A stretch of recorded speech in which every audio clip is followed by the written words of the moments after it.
Welcome back to Thyroid Strong Podcast, the show for women with Hashimoto's who are ready to lift heavy, lose weight, and feel strong in the body that they love. I'm Dr. Emily Kiberd, and today we are diving into how I set up calories and macros for my one-on-one Hashimoto clients in Thyroid Strong Functional Medicine program. And I also do this for clients in my group program called Thyroid Strong Elite. These women want to lose weight without burning out their thyroid or their adrenals. And avoiding the burnout is so important when it comes to setting your calories and macros. So one of the biggest roadblocks I see for women with Hashimoto's is thinking that weight loss is only eat less, move more. Yes, calories in, calories out, 100% matters. Don't overeat. But I'm guessing you've tried that, under eating, moving more, and weight loss is so much more intricate than that. And if that approach was all you needed, you probably wouldn't be tuning into this podcast right now. With Hashimoto's, we have to approach weight loss differently. While we're losing weight with Hashimoto's is to maintain your muscle mass, continue to support thyroid conversion, and fuel your body in a slight caloric deficit. And for a lot of women, and for anyone who loses weight, when we lose weight, a percentage of weight loss is losing muscle mass. With Hashimoto's, we already have a hard time keeping muscle on the bone. So going through the weight loss journey and minimizing the amount of muscle that you're losing is so important. And it really starts with eating enough food without overeating. Most of the women I work with come to me eating somewhere between 1,100 and 1,400 calories a day. That is under eating for someone trying to heal, build muscle and strength, and lose body fat. 1,100 to 1,400 is just not enough calories. You're probably hitting your BMR with those calories, and we'll talk about what BMR is. We want your calories to match how much you're moving your body. So matching how you're eating and your calories to your workouts and your workouts to the calories is so important. You can't really do only calories if you're not matching it to the workouts. And as we know, and maybe you don't know this, but as many women start their weight loss journey, working out is not required to lose weight. The only thing required to lose weight is to eat less, to put yourself in a caloric deficit. But you don't want to just be a smaller version of yourself. You want to be toned, defined, strong, athletic looking. You want to have a waistline. Maybe you want definition in your arms. That is going to require lifting weights. I just want to make that distinction. So the strategy to lose the initial weight is very different than the strategy to keep that weight off long term. And that's what happens. That's the downfall for most people is they lose the initial weight because they can be disciplined for a certain amount of time and eat less. But then when it comes to keeping it off, that's where the hard part comes in. So let me walk you through how I set my calories in a step-by-step process for my Hashi clients.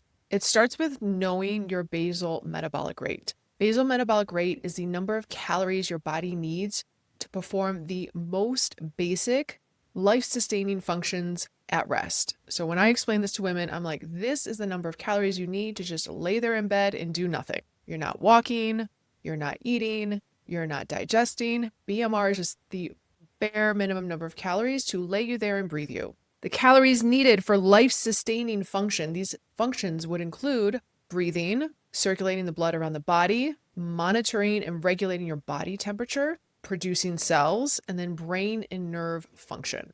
So the bare minimum. We didn't even include digestion in there. So think of BMR as your keeping the lights on calorie number. It doesn't account for workouts, walking, as I mentioned, digestion. This is based on your age, whether you are male or female, your height, and your weight. So we calculate that first. What are the number of calories we need to just keep you alive? Then we calculate TDEE, total daily energy expenditure. And this is a combination of your BMR, the calories just to keep the lights on, movement, and then digestion. I like to start women at maintenance calories, especially for those who are not moving their body in a significant way. Maybe they're like, well, I get my steps. Is it 8,000 to 10,000 steps? When they actually track, it's like 2,000 to 3,000 steps. Are they lifting weights? No, they're not lifting weights.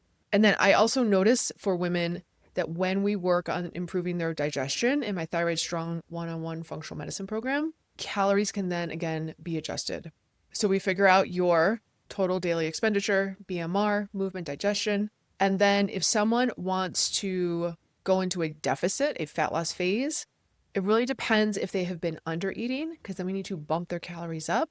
Or if they have been overeating, then we might put them in a slight deficit. And when we do a deficit for fat loss, it's usually 10 to 20%. I've seen people do 500 to 1,000 calories deficit. That is insane. So I would not do that, by the way. And if someone recommended that for me, I would probably find a new coach. So here is how we build it. I always start with protein first. I use the guidance of Dr. Donald Layman, Dr. Gabrielle Lyon, 1 gram per pound of ideal body weight, your goal body weight, your dream body weight. A lot of women who might be carrying more weight are shooting for a body weight that might still be too high. So if someone's 300 pounds, they might dream of being 200 pounds, which would then, for their height, still make them potentially overweight. So really go for your dream body weight. If your BMI is over 30, then sometimes we shoot for slightly less than 1 gram per pound of ideal body weight. We might shoot for more like 0.8 to 0.9 grams of protein per pound of ideal body weight. So let's say hypothetical, your goal is 150 pounds. That is 150 grams of protein per day with the assumption that your BMI is under 30. If you're going to do just 3 meals, that's 50 grams of protein per meal. If you are under eating protein, which most women are, to jump from whatever you're eating to 50 grams per meal is quite a jump. So sometimes we do 3 meals, maybe closer to 30 to 40 grams of protein per meal, and then we would add in a protein shake or snacks that are protein forward to hit that 150 grams of protein. Why do we focus on protein first? Protein is nutrient dense. It has a high thermogenic effect. So you actually are burning more calories just to digest it. It keeps you full. It stabilizes your blood sugar. It keeps muscle on the bone. This is also known as muscle sparing. And this is the first thing that I address when I work with women is upping their protein, making sure they're having a protein forward breakfast. And even before lifting weights, even before doing any gut testing, hormone testing, blood work, supplements, we increase their protein intake. And I will tell you, like 80% of women I work with are under eating protein and they're like, oh my God, I have so much more energy. I don't even know what to do with it. And all we did was adjust their protein. So this is huge.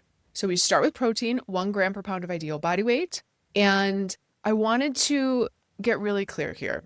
So I want to show you the difference between animal protein and plant-based protein. What is 30 grams of protein? Take a ribeye steak, about a card deck size of ribeye steak. That's about 30 grams of protein. That card deck size of ribeye, 30 grams of protein is 165 calories. Now take a plant-based protein, quinoa. You need almost just shy of 4 cups of cooked quinoa to get 30 grams of protein. 4 cups of cooked quinoa is just over 830 calories. So ribeye, 30 grams, 165 calories. Quinoa, 30 grams, almost 4 cups, 800 calories, like over 4 times the amount of calories from a plant-based protein. So I personally would rather do a more nutrient-dense, whole food, animal-forward protein with less calories, especially if the goal is weight loss, because calories do matter. Okay, so now let's set your carbs. I like to start with 1-to-1 ratio of protein to carbs for the person who is sedentary. Maybe they're getting like 2,000 to 3,000 steps a day. They're not really exercising. I set that ratio 1-to-1. So let's say they want to be 150 pounds, 150 grams of protein, 150 grams of carbs. For every hour of exercise per day, we add 30 grams of carbs on top of that 1-to-1 ratio. So let's say someone was lifting weights for an hour, that intense exercise, your heart rate's getting up a little bit, you're sweating. I would then add 30 grams on top of that 1-to-1 ratio. So 150 grams of protein, 180 grams of carbs. We then fill in the rest with fats. We take your total daily expenditure, energy expenditure, and we figure out how many calories does that take if we're taking into account digestion, the amount of calories just to keep you alive, and then movement. What is that number? I like to start women at maintenance because most women are under eating and they're not lifting. So going back to let's fill in the rest with fat. So we set our protein, we set our carbs if you're sedentary or working out. Most women are under eating carbs. Sugar. And just know that 1 gram of carbohydrate, 1 gram of protein is the equivalent of 4 calories. Okay. 1 gram of a fat is 9 calories. So over double the amount of calories for 1 gram of fat. And I will say, as you are increasing your protein intake, the hardest macro to control is fat. Oftentimes women are choosing high fat sources of protein, and then their fats are off the charts. And so that is the hardest macro to control. So I do encourage you, as you're increasing your protein, to introduce leaner cuts of protein. Ground chicken, ground turkey, chicken breast. Some of that stuff can feel like you're eating cardboard. So I like to use a little bit of siete taco mix seasoning to make it taste better. For example, different sauces, cocoa aminos, and the such. So that is the hardest macro to control as you're upping your protein. You just want to make sure you're choosing leaner cuts of protein. If you are under eating, especially chronically, here's what I see. Stalled weight loss. Your hair is thinning. Fatigue, mood swings, constipation, and just a lower basal body temp in general. When that's the case, we will do something called reverse dieting. We will increase their calories slowly. Usually it's like 50 to 100 calories every 1 to 2 weeks until we hit your maintenance calories. Maintenance calories are the calories in which you are not gaining weight, but you're also not losing weight. Nick's sad. As we're increasing calories, we support digestion. It might require gut testing. It might require some digestive enzymes. One of the side effects of eating more protein is you can get constipated. So making sure that you are moving your bowels during that time. We also will monitor sleep, energy, your cycle, your hunger cues. I see a lot of women who are like, I'm not hungry. I'm like, your cortisol is probably dysregulated. If you are not getting your hunger cues, especially in the morning for breakfast, that time where you break your overnight fast, you probably have some cortisol issues that need to get taken care of. And we do that inside of my Thyroid Strong functional medicine program. This is a question that I get very often. Why don't you use keto? And so I want to give a little quick note on keto. I don't use keto with my Hashi clients. And here's why. I have found that low carb intake can downregulate your thyroid conversion.